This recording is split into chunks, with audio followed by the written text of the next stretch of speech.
मोमिनो, तुम पर रोजे फर्ज किए गए हैं जिस तरह तुमसे पहले लोगों पर फर्ज किए गए थे, ताकि तुम परहेजगार बनो।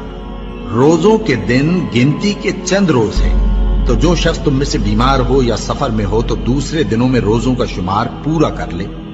और जो लोग रोजा रखने की ताकत रखें लेकिन रखें नहीं, वो रोजे के बदले मोहताज को खाना खिला दें। और जो कोई अपनी मर्जी से ज्यादा नेकी करे तो उसके हक में ज्यादा अच्छा है।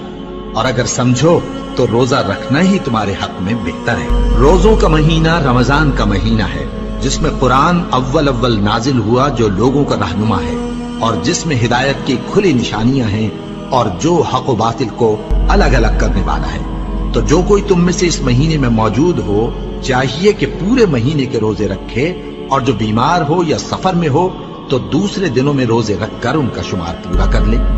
अल्लाह तुम्हारे हक में आसानी चाहता है और सख्ती नहीं चाहता।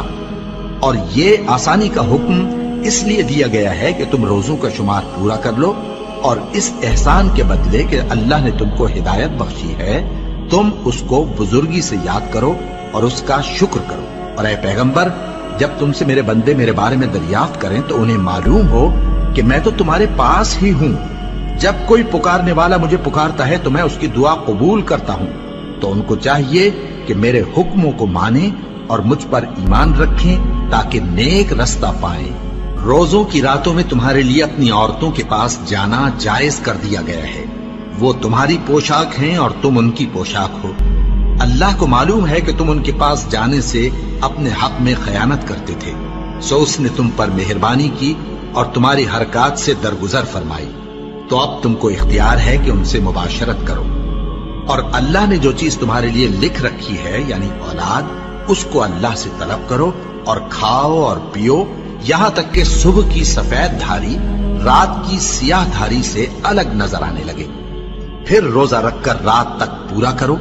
और जब तुम मस्जिदों में एतकाफ बैठते हो तो उनसे मुबाशरत न करो। ये अल्लाह की हदें हैं, इनके पास न जाना।